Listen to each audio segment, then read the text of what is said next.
Welcome to the Scaleup Valley podcast, where we bring the best founders and investors to help you start and scale your business from 0 or 1 million to 1 trillion.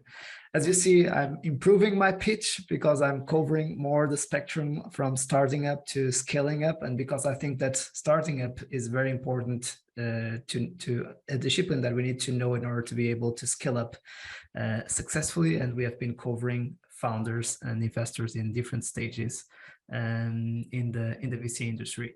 Today, I have a very special guest after covering Latin America for such a long time, and we have been covering a lot Brazil. And last time that we covered the Spanish-speaking side of Latam, we had Arturo from Sofia, very well known, and also the general partner Stefan of Latin Leap.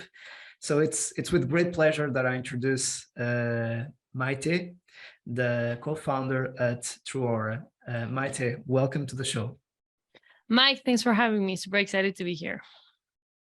My pleasure. And yeah, let's get to know more about you.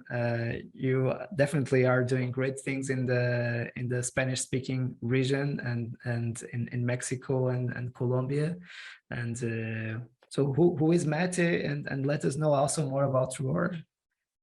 Sure. So quick intro, I'm Maite. As you said, I'm Mexican. I'm 30 years old, and I currently run product in Truora. So I'm head of product, CPO, whatever it is. And Truora is a Latin startup that we've been running for 4 years, a little bit more by now. We're completely B2B and SaaS, and we do SaaS technologies that help businesses connect with their end users, either by authenticating them or just helping them be active users and sort of re-engaging in everything they require for their business. So we work with many startups in LATAM, but also many traditional businesses such as banks and retailers. So it's an interesting space to be in. We began 4 years ago. And on my end, my background is non-tech. So I studied economics here in Mexico at ITAM. And then I jumped into consulting, and then finally jumped into Truora. Got it. Amazing. And that's great that you come into product without that tech background. But definitely product is a very complex and very new discipline in a lot of ecosystems. And what are your thoughts in terms of the evolution of the understanding of the product discipline and the amount of people that we have available in the ecosystem? So how is it going in Mexico? How common it is to find product managers when you started? Oof. So it's definitely true that it's not something we're used to in ecosystems such as Mexico, and I would probably say most of LATAM, that we're sort of starting to have more and more entrepreneurs. Product is this role where you mix strategy with execution, with tech, with a little bit of everything. And it's not something any of us go to school for. So definitely when we began Truora 4 years ago, and I see it even today, it's really hard to find product managers. It's mostly a career switch. And we're definitely years behind the US or Brazil. And this is definitely mostly because you guys in your ecosystems, they've been running for a longer while now. So Silicon Valley, Brazil for LATAM, these are ecosystems that have had more startups for a longer period of time, which means that all of the skills required, whether it's product or UX or whatnot, there's more people that are now capable of doing it. And I think on Mexico and then Truora, we live this a ton is we have to train people that come from other careers or other jobs and work styles to train into product. And it's definitely fun. And I think I love it as a job, but it's not something that you find a unique profile for. So I've hired bankers to be product managers, but also bioscientists, and then architects, and then mathematicians. I mean, there's civil engineers, there's a little bit of everything and anything. And it's just because none of us went to school for that. So it's fun. Yeah. And definitely it's not an easy role, because you need to understand the business, you need to understand the product, you need to be able to communicate with tech people, So you need to be kind of a translator and in between teams, and at a certain time of a lot of business intuition, business acumen, business sense. So it's not an easy role to train people for, right? That's something that you keep learning, and you get to, and you have a passion for that. It's definitely true. And I would say it's a role you never stop learning, and none of us do it the same. I have Truora right now has, I think, 11 product managers, and every one of them has a different sort of core skills. And it's, as you mentioned, I think the biggest skill of a product manager for me, like the one we almost have, it's you need to be able to make decisions. You need to be a good decision maker. Because as you said, you're sort of the in-between between different teams. So you're the in-between business and tech and sales and customers and the future of the company, but the present of the company as well. So it has to be a person that, regardless if they're more tech-oriented or more marketing-oriented, for example, they have to be really comfortable making decisions with the amount of information they have, which sometimes is not so much. Right. And also to cover just a specific part of the product, or just think about the whole roadmap. Prioritizing and roadmaps are the fun part of the job, but it's hard. It's hard to see like where you have to be focusing on, how much you should have on your plate or not. Right. And of course, there is always this discussion that I know that you like a lot, so that we always have in SaaS about understanding how to handle. And you mentioned that you have kind of the SMB or even the startup markets on your personas, and also the enterprise clients.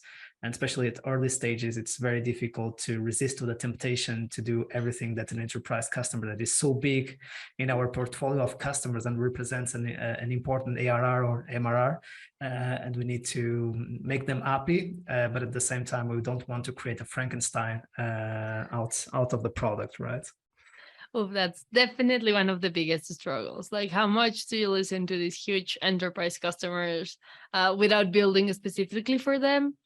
It's something I've done a lot, and I'm sure that I've done a ton of mistakes along the way, but we're constantly up to that challenge, especially in B2B.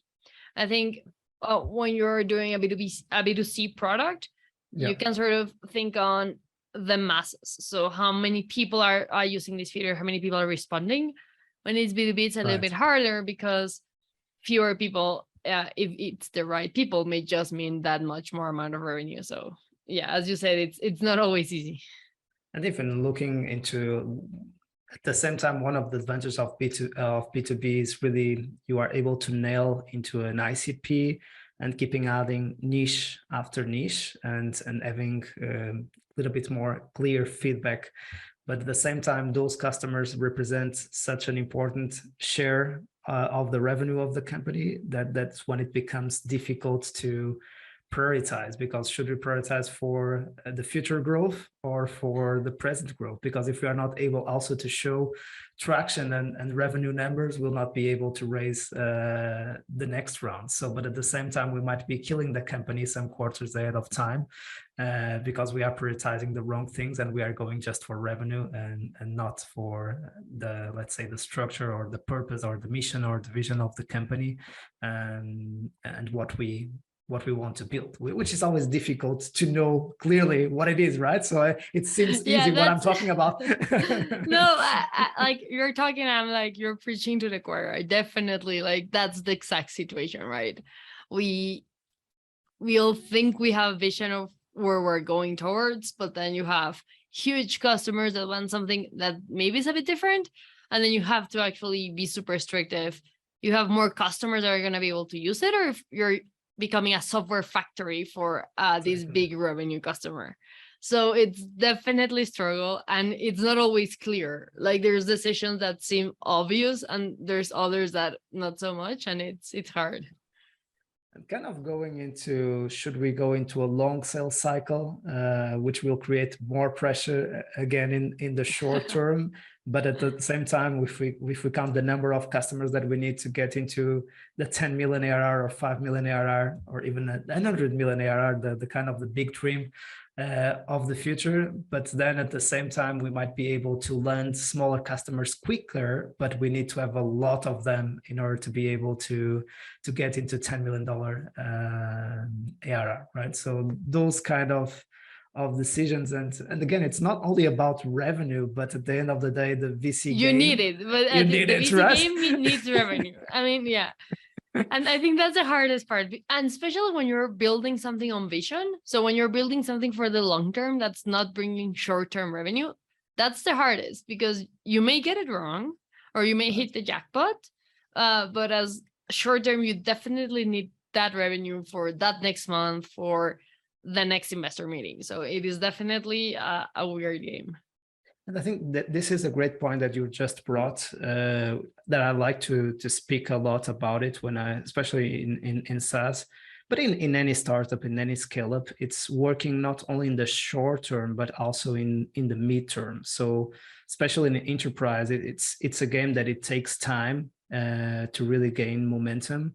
So if you are only starting enterprise when you need enterprise revenue, it will be too late, right? So so you need to start developing those relationships ahead of time, those pilots, etc., to really get to a moment where they will become big accounts when you need them for the revenue metrics.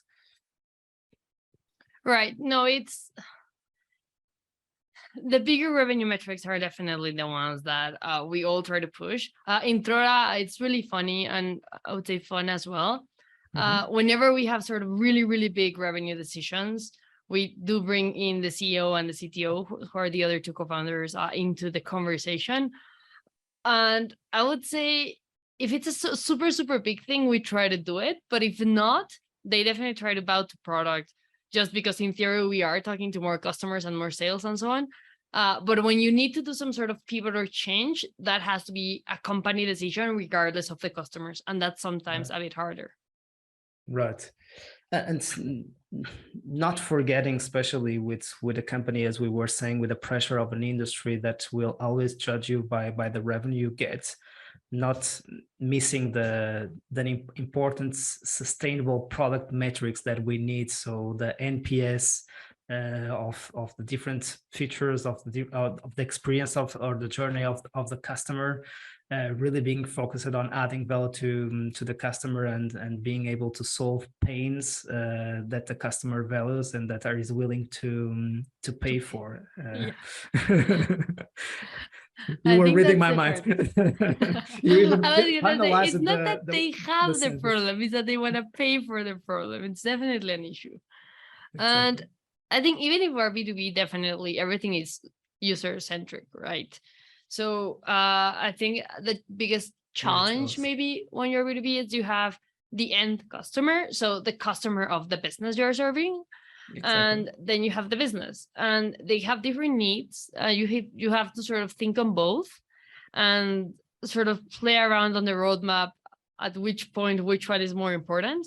But at the end of the day, I think it's always true that if you're not helping solve the issue that the business is, like the problem the business is willing to pay for, regardless if the customer is super happy with your solution or vice versa, you are not doing the right job. So I think keeping in mind always the problem you're sort of aiming to solve for the company, even if that mutates and changes over time, that has to be sort of the North Star of what you're doing.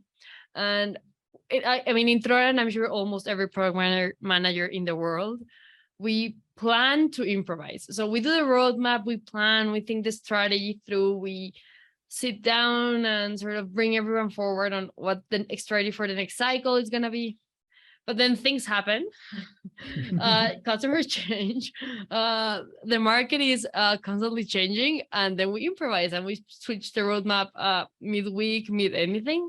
And I think on the startup level, that's fine. Bigger companies may have a sort of tougher issue with that. Right.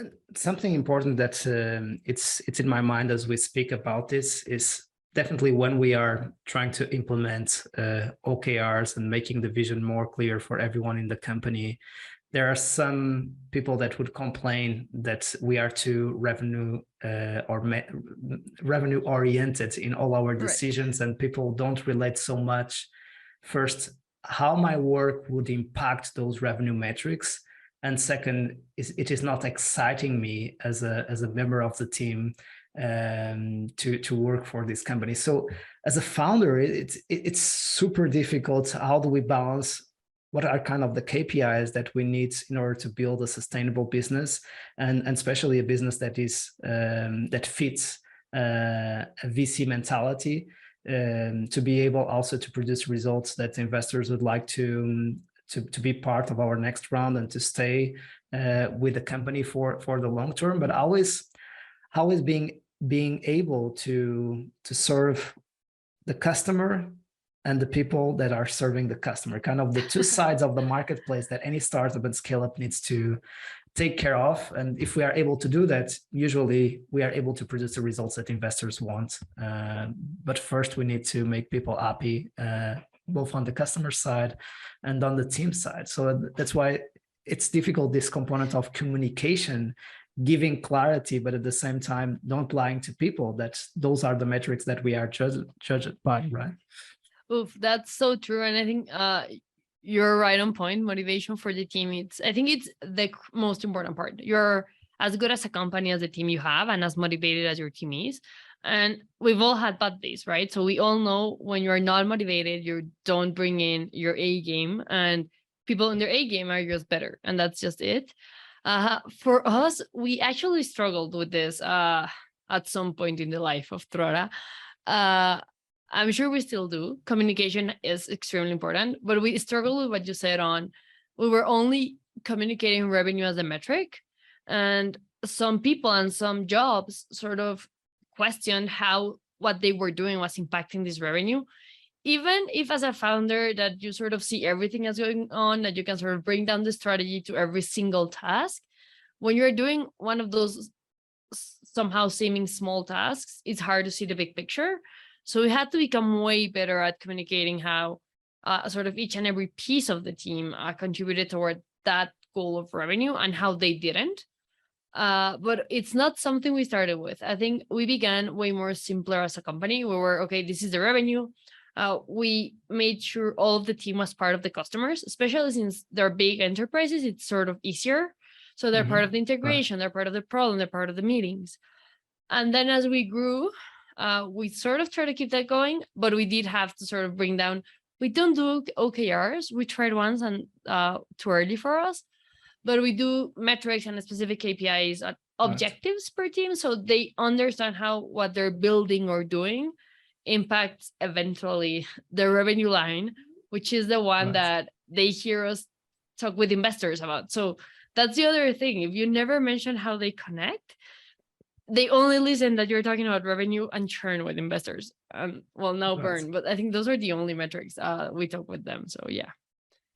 Kind of being able, right, to have a communication strategy that aligns what each of the stakeholders needs to know to stay motivated and excited and passionate about the company, but also understanding that in terms of the communication outputs, the different stakeholders, an investor, clients, and a team member needs different information and a different perspective. Again, it's not about lying to one or another. It's just sharing information that is relevant to each stakeholder, kind of a different value proposition. And what I want to know as an employee or a team member is different. And I don't want to know as a shareholder, or I want to know as a customer, and being able to adapt that message strategy to each of those stakeholders, especially when they are together. Yeah.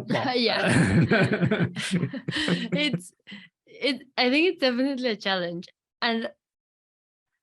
And it's somehow so easy sometimes to forget. I mean, as a PM, literally the job is try to communicate like the same thing to different people, so you communicate it differently. Like that's sort of definitely the job. There, yeah. Yeah, but we're many co-founders, right? So we always somehow miss something, and I think also investors are great at pointing this out. They're like, okay, this may be, I know, another level. Like, either give me more detail or give me less detail. For the team, it's a bit harder, but it's definitely, we have to switch it up. And it's not just for the team, then you're talking to customers and like, oh, how's Truora doing? And you have to have a speech that's different for customers, that's different from investors, that's different from team members. So yeah, I think communication is key, and we all sort of struggle through it, but it's the most important. I'm investing a little bit time here because that's definitely one of the friction points, and especially it also happens for any co-founder, and especially for the co-founder CEO that starts thinking that they should communicate what he wants to know. So he's thinking from a CEO at or from a co-founder at instead of an employee at or a customer at or an investor at. So they are sending out information that I would like to know. And sometimes this is not relevant to the people that we are talking to. It's relevant to us. That's the way we think. That's our mindset. And that's why also it's important to have a founding team to be able to have different perspectives about the same reality and to align and to be able to also understand what we need to know in order to be able to be effective with the different segments of our stakeholders. And that's a great reflection. Again, this was kind of an emerging subject on our podcast and our conversation. That's why I love to do it also more free flow as we are doing today. And thanks for that, Maite, for allowing us to really have a conversation instead of having a set of topics to No, discuss. I love it. And I think we agree on most of things. So it's interesting. Amazing. And you have raised the $15 million Series A with American funds. Of course, we don't have at this stage. It is increasing, but there is not so many post Series A companies in Mexico and Scaleup. So again, we need more and more generations of Scaleup founders that are able to explain how to go from 0 to 1 and from 1 to 10. In that sense, from the outside, everything seems easy and shiny, etc., etc. But you also need to make already in order to get to Series A set of strategic pivots, and to be able to make hard decisions in order to keep growing the business. So, can you share a little bit more about those? About that pivot that you need to make? Sure. So, and I think it's a perfect connection to what we were talking about before. Yep. Revenue is important for investors, but also sort of the plan you have going forward, right? What's the size of the market you can actually reach, and how much are your customers willing to pay for that problem that you're trying to solve? Mm-hmm. And so Truora faced this challenge last year when we were raising the Series A. Before raising it, we realized, and we knew as a company, that the market for background checks, which was our initial product and sort of how we did the seed round, the market was not big enough. And this is not because background checks are not required in Latin America. I mean, we're one of the most fraudulent regions in the world. Mm-hmm. It's more because I would say it's sort of a commodity and something businesses are not willing to pay that much for.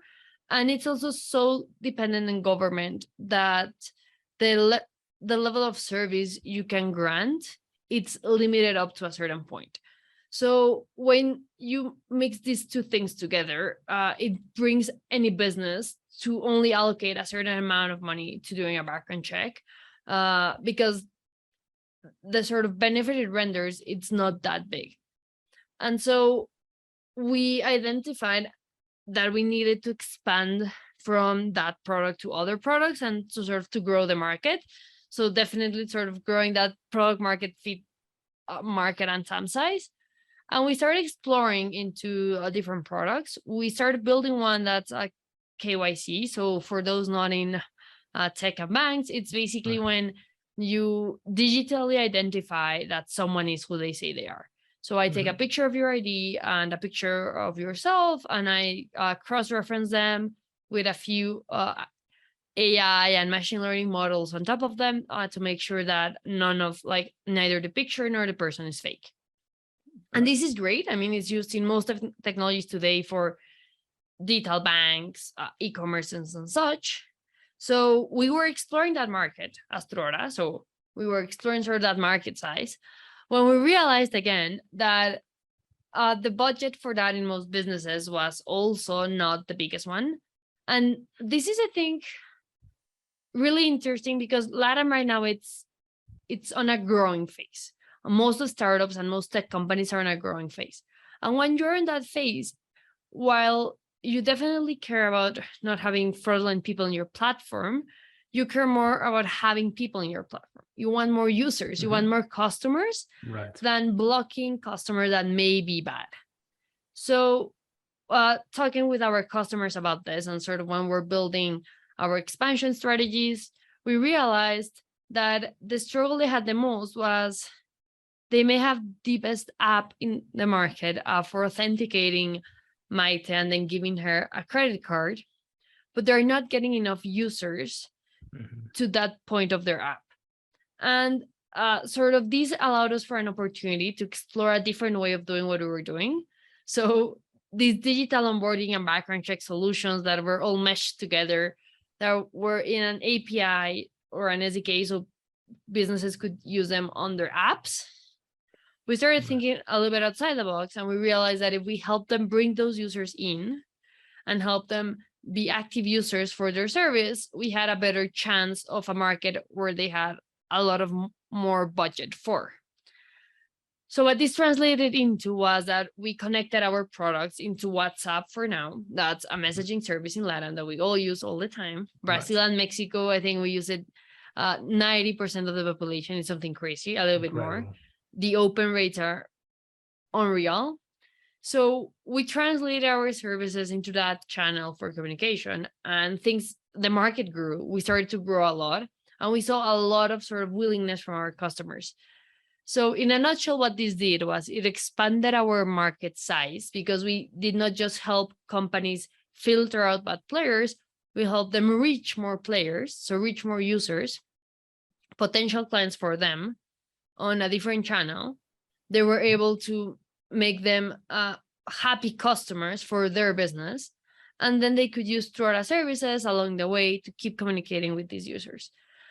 And that's sort of the pivot we did, and it is definitely somewhat of a pivot, because we launched a new channel out of nowhere few months before we started raising the round.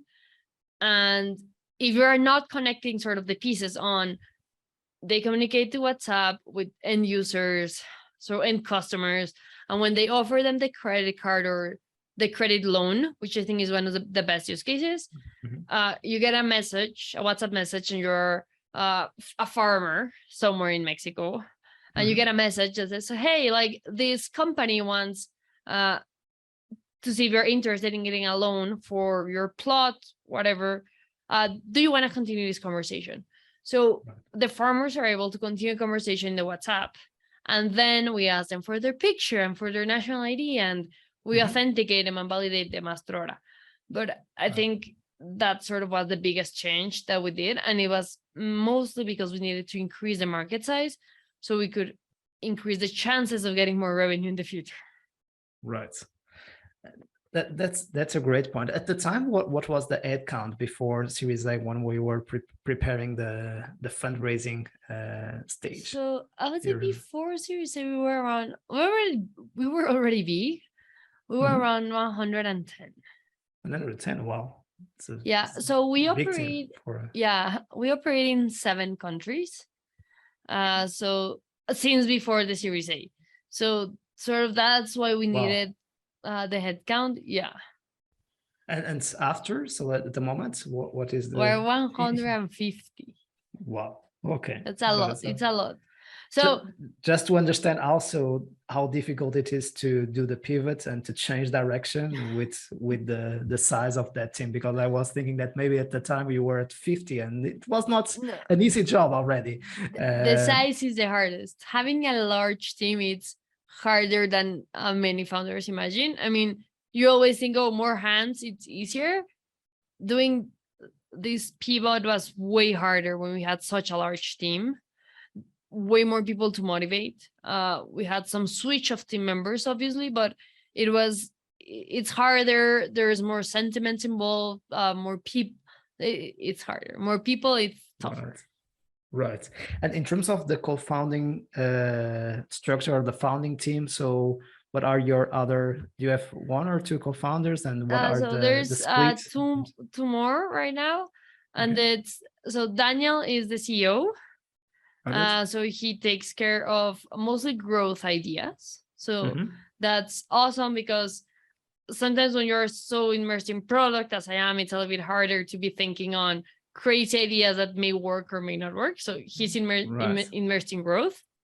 Then we have David, who's our CTO, and he's half focused on tech and then half leading our sales team.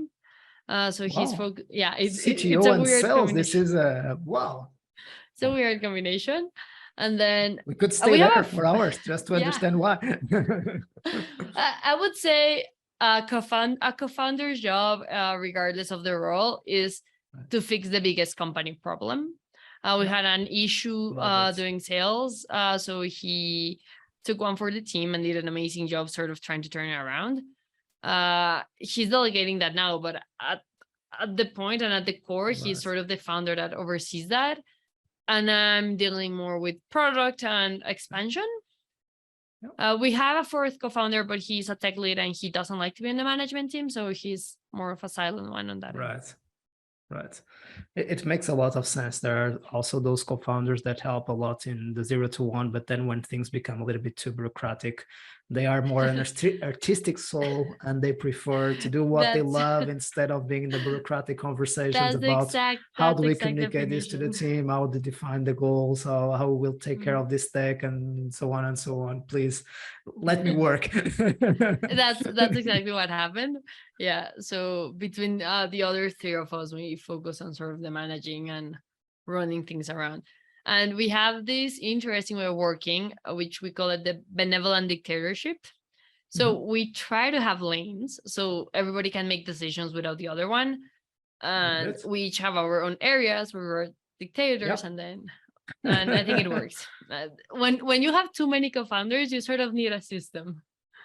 Exactly, because again, any single decision, first you need to be able to align the agendas of all those people, and second, again, they think in different ways, and you need to get up into a decision. So it's important at a certain time to give freedom to those co-founders to make decisions, and at the same time to ensure that they are all on the same page is also a tough job, right? Exactly.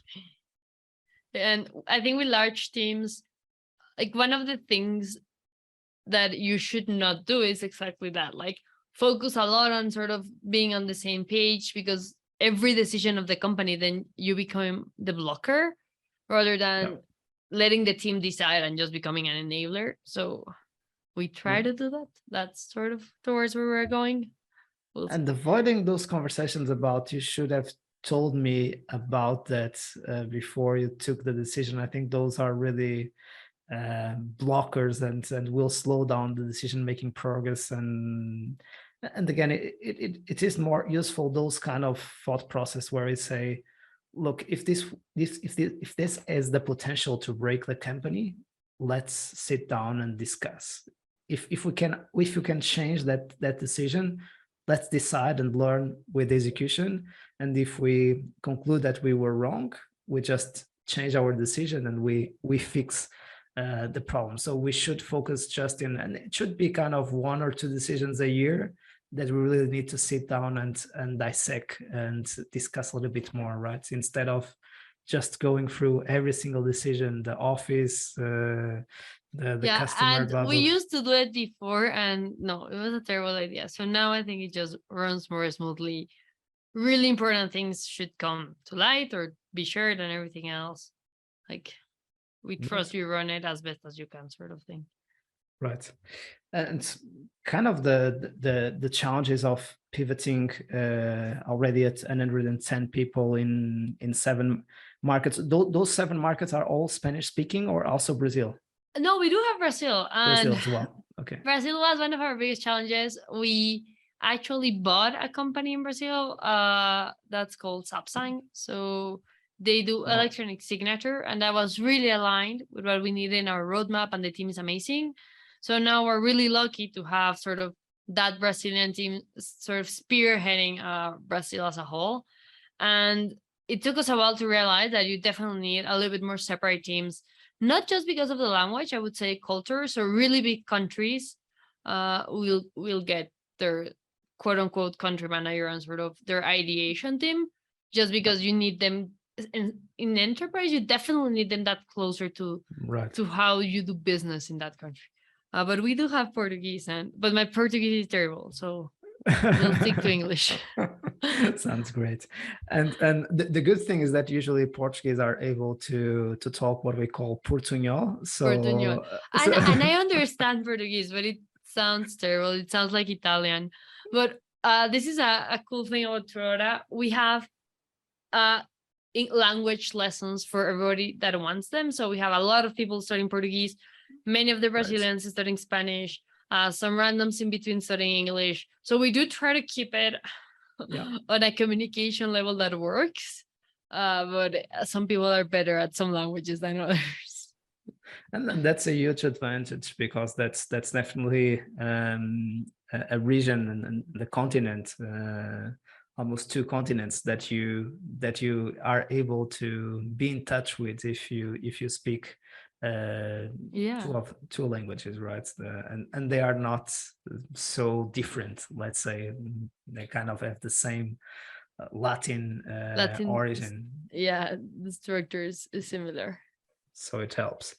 And definitely communication, especially in scaling up, especially if you think about other regions, that's Europe, that is one of the main pains of the European expansion is you go from Portugal to Spain, you kind of face the same as in Latin America, but it's a small market compared to Latin America.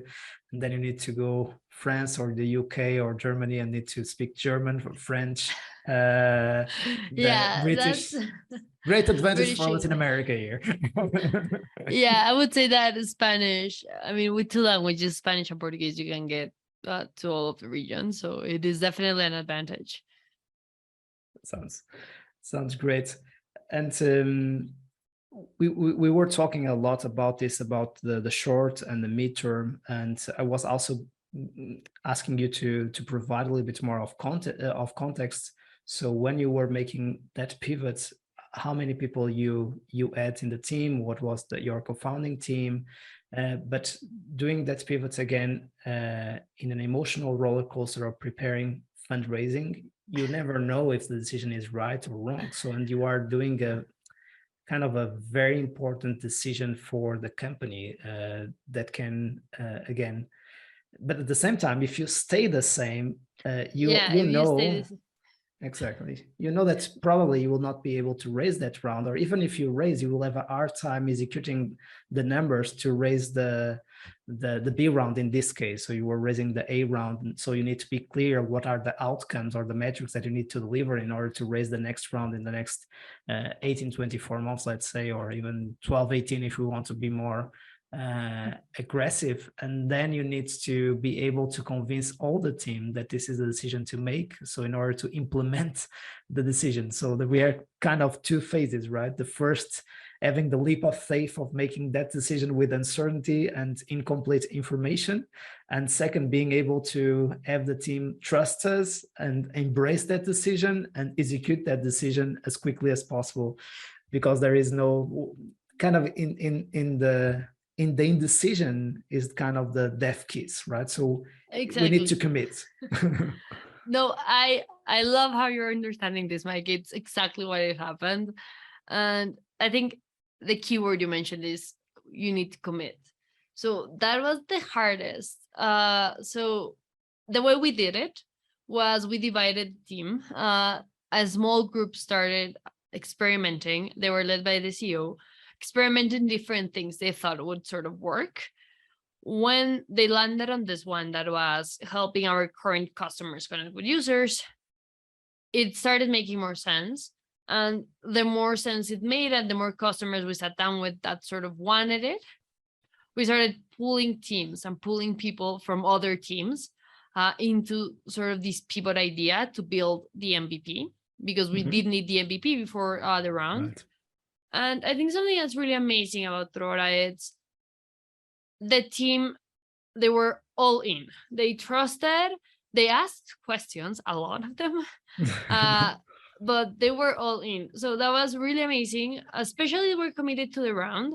They may not have understood, as you just mentioned, that staying with the current product would have not been enough to raise a good round. So because we raised when the market was still hot, so before sort of the drop on this year, and everybody was closing rounds. So it becomes harder when you tell them, I don't think that what we have today, it's bringing a lot of revenue. We have great customers. It's a great product, but it's just not there. Like the market, it's not there. People don't have that big of a willingness to pay to go from A to B, maybe to A, but from A to B, definitely not. So those conversations were tough. We were not great at them, I admit. We had some struggles along the way on how people felt that were sort of treating their products. It became a huge thing. But eventually, we were able to sort of connect everything together and explain how the strategy was, that there was a strategy behind everything, and that we knew, like, first as founder group, we had to be super sort of comfortable with the idea of either we try this pivot and we succeed, or it fails. And if it fails, it's quote unquote okay, because staying as we are, as you mentioned, it's a death kiss already. Like, we can't stay where we are. So that's commitment A, and it's a huge one. And then communicating that without having people sort of only listen to you as we're gonna die as a company. Like, people tend to hear sort of the worst words that you mentioned, right? So good point.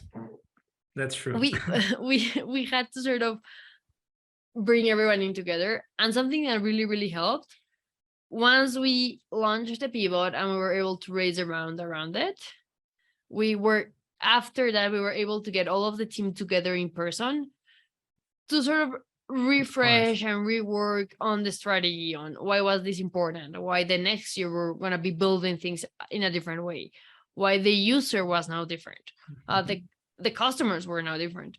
So I think we also forget that repetition matters.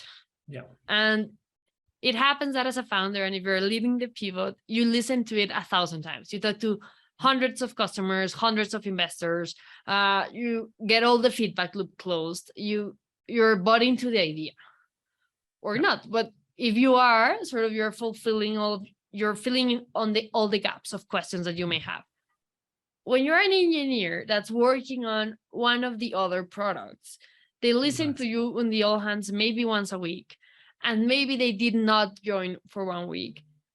They heard something about a new channel of communication in WhatsApp and about a new idea, but they're not talking to customers, they're not talking to investors, they're not fixing the issues, they're not talking to the user. They don't have the same context.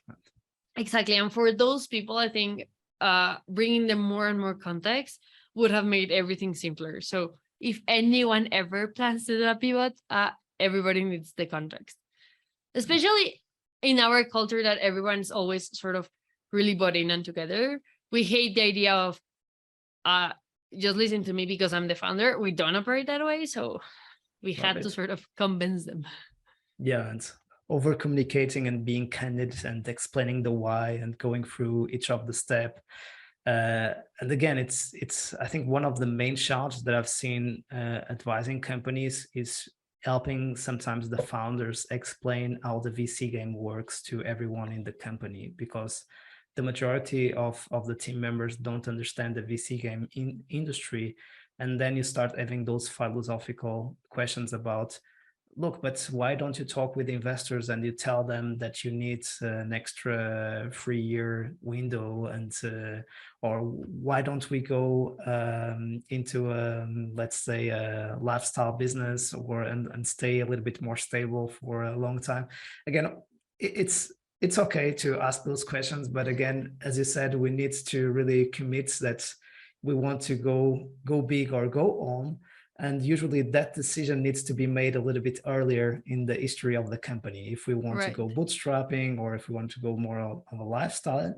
And that's not right or wrong. That's just a different game, right? And that's so true. I mean, the VC game, it's not, none of us grew up with the VC game. Like, you learn about the VC game if you're sort of on the hot chair, like as you are training and yeah, bleeding.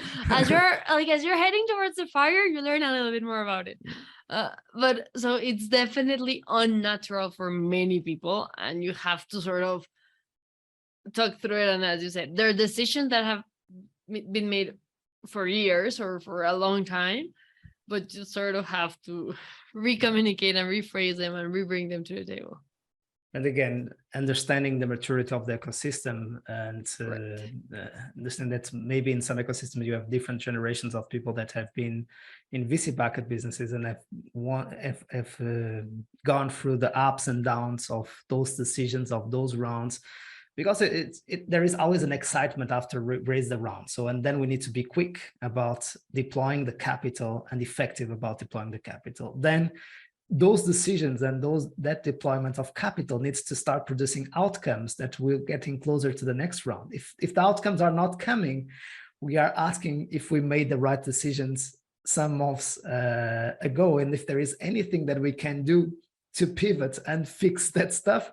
And maybe we need to have an extra runaway or kind of a bridge round to be able to have enough capacity to still change the trajectory of the company. So just sometimes I'm also sharing all of this also for the ones who are listening, who are not founders and are thinking about starting their own companies. It's not to discourage you, but to understand, also to respect even more the position of the co-founders of a business. It's not an easy seat to be in. No, I agree. And I think we always tell the pretty tale, but I think no startup story is the same as the other one. And there's always these things that happen behind the scenes, between the lines, between the cool announcements on TechCrunch on the round, exactly, that are sort of extremely important and super frequent. Like it's super, super frequent to hear the round extension, the switch of strategy, the switch of target customer. I mean, we're all sort of trying to figure it out. Yeah.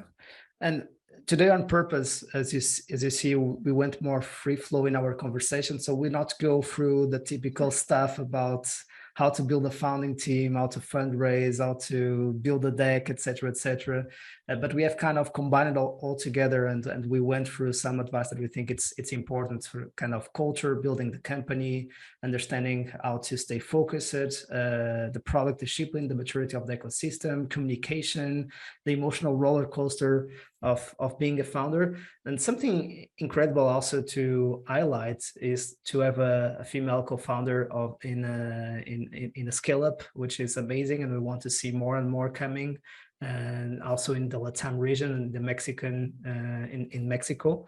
So what are your thoughts about this, the diversity and more representativeness in women or female leadership in tech, and what can be done in your opinion? So I would love to see more females in tech. I mean, that's, I think, my end goal for most of the things I do. And mostly because I think it's such an amazing industry. Whether it's as a founder, which would change so many things for the world, or as an engineering, or as a tech salesperson, for all that matters. I think tech is an industry that's breaking many social standards and paradigms, and that's fun. I mean, it's fun to be at the seat of the table of an industry that's inventing itself.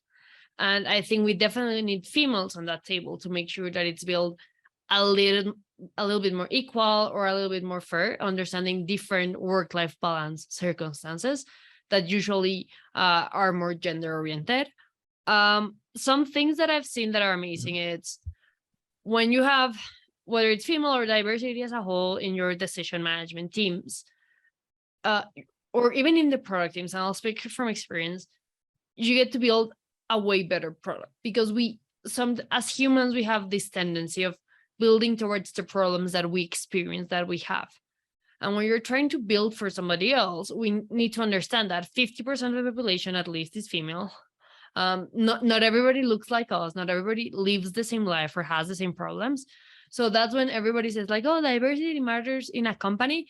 It's true, because they're, especially in tech, they're the ones building the solutions. So if I'm building a product for kids and I never tested out with kids, I may not realize that bigger buttons and like, I don't know, cartoon characters and bright colors. I have no idea. But if you're building a product for older people, for older people, they may actually require like big bold letters. Most of them have sight problems, so they need sort of bigger typography, large buttons, and a simpler interface because they did not grow up with everything around them that's so technical. So as simple as it is to understand with age, I think it also has to happen when we think of gender or other types of balances. So for me, what we should do as a world to getting more females in tech, it's allowing them that seat on the table, sort of breaking the myth that we have that working in tech means working on the basement, wearing a hoodie and not having friends. I think that's the first sort of thought when people think on tech, because that's how it used to be. Right. And it's sort of showing how many like different jobs are in tech, allowing them to be in the table. And if they're founders or they're just senior people in your team, right, allowing them that space to be decision makers, to screw up and sort of help them through that imposter syndrome, maybe. Yeah. And it's something that's amazing, right? I've seen it. Most of the investors we chose for Truora, not all of them, we obviously had a lot into consideration how they treated me as a female founder. Like we wanted it to be great for Truora as a whole, but it was important because for us, having equality in Truora, it's super important, right? So, and you can see it a lot on them. It's how they stop and they sort of give you pause to talk, how they take into consideration what you say the same way as what other co-founders say. In this case, they're male. So that's really important. And I think we underestimate how important as managers or leaders on a table it can be to sort of open up those spaces or sort of help other females have that sort of leading voice or standing voice. And what else? I think the ecosystem is changing a lot. So that's super fun. Like I now have way more female founders that 4 years ago when Truora began. And that's amazing. That's honestly super amazing. We can do lists, which is a great sign. At the time, we were not able to. Yeah. I was just looking to your LinkedIn, and there is an article in Spanish: "Mujeres empresarias romper las barreras para cerrar las brechas en Latinoamérica." Sorry for the ones who don't speak. It's very, but that's great when we are having, and of course, what we all envision and what we'd love to happen is that we don't need anymore to have those lists and those articles about, because there is already no discussion about it. It's a given, and at the same time, I like what you said in the way that there is only bad or good decisions. Those bad or good decisions are not making because of a gender, a race, or a spirituality choice. It's a male can do very bad decisions, and a female as well, and anyone. Completely right? Agree. Completely agree. Yeah, I think it's sort of opening the space and giving the chance, and as you said, like it's great now that there's articles on their list and like sort of we're talking on the topic. I think that also helps. It's sort of shedding light that there's other females doing this. And there was an interesting stat someone shared with me, but the more female founders there are, the more sort of female-led issues that are solved. And it's something I hadn't thought of before, but it's true. Wow. There's going to be more and more businesses that are aligned with maybe some, I have no idea, gender issues that we had not realized that tech can help solve, because now there's more females involved in tech. It doesn't mean that the females only build things for women. I mean, I'm building KYC for the world. I mean, nothing to do. But I think it's interesting that we're sort of also opening our eyes to a different population, a different user that has different problems, and that there's people willing to pay for that being solved, and somebody's going to build it. So I think if we think about that for every minority, that's going to be really interesting, how tech helps sort of solve different things along the way. I know that we're a little bit stretched on time, and sorry for that, Maite. It's fine. I think I And talk on a your lot. side, we hope that you are having fun, so we will have I a am. longer episode on your side. So, but we are getting into the final segment of the show, and we'll need to leave. Also, I would love to pick your brain on the Mexican ecosystem, but the best thing that we can do is bring more Mexican founders into the show, and we count on you for that after Sophia as well. And if you would have the opportunity to meet yourself at the beginning of Truora 4 years ago, as you said, what advice would you offer to your younger self? Oof. So I would offer my younger self, I would say, make more mistakes, but also ask for more help. So I'll explain it really fast. I think at the beginning, I was really not used to, or a little bit more scared of admitting that I had no idea what I was doing or asking others for help. It took me a few months to get comfortable of sort of writing up to a random founder and being like, hey, I have no idea what I'm doing. Can you explain to me what product is or what sales is or whatever? So that eventually leads into a community that's amazing. But for me, it would have been sort of try to tap into that community faster. You can build great relationships around that. And connected to that is making more mistakes. I think as a founder, you're going to make so many mistakes. And if at the beginning you're more thinking on how do I iterate and test faster to be better than yesterday, rather than how do I try to find the perfect product, the perfect fit, the perfect hire, like just try to do better. I think I would have saved myself a little bit of overthinking at times. Love it.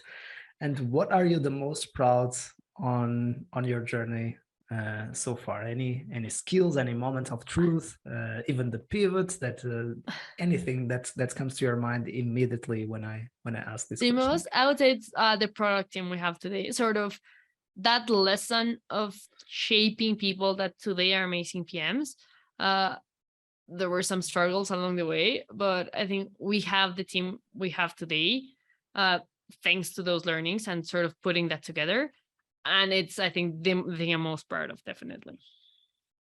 And worst advice ever received? So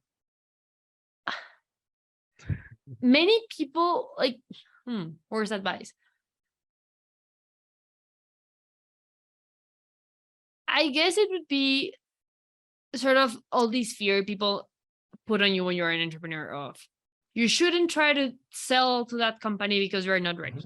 You shouldn't try to do this because you're gonna fail, because you're gonna be broke, because you're gonna be I can sort of go on and on. Exactly. But it's all of those advices of friends that meant well, but maybe had no idea about the space that prevented me from doing certain things. I think it's better to have the know or the fail than not having tried. Yeah. And so, and I think this happens to many like young entrepreneurs or current entrepreneurs, that sort of fear of, I'm not going for the big customer because we're not ready yet. I mean, go and let the customer tell you no, but don't assume like what they need. So I would say that's definitely been like a stopper of sorts. Like you're your worst enemy, and like I think fear in this case, but it's the worst enemy. I love it. And just out of curiosity, I'm recording in the same day the episodes with Marcel, the co-founder and co-CEO of Clevo, and with you, Maite. And you mentioned the same thing. And that's definitely anyone that is leading a business, that is leading a team, that is leading a product, that is leading anything, that is trying to build something and is asking for feedback. First, you can be really, really overwhelmed. And at the same time, you can also be contagiated or infected by those fears of other people. So be careful to kind of create a barrier, a wall, and really be scientific about what you listen. And as we were saying today, and we really even practice with this podcast today, follow your art and your intuition, get a little bit of analytics, but at the end of the day, if it doesn't feel right, don't go in that direction. If your ad is telling you to go in that direction, follow your gut, follow your art. Be careful with your gut, of course, but follow your art.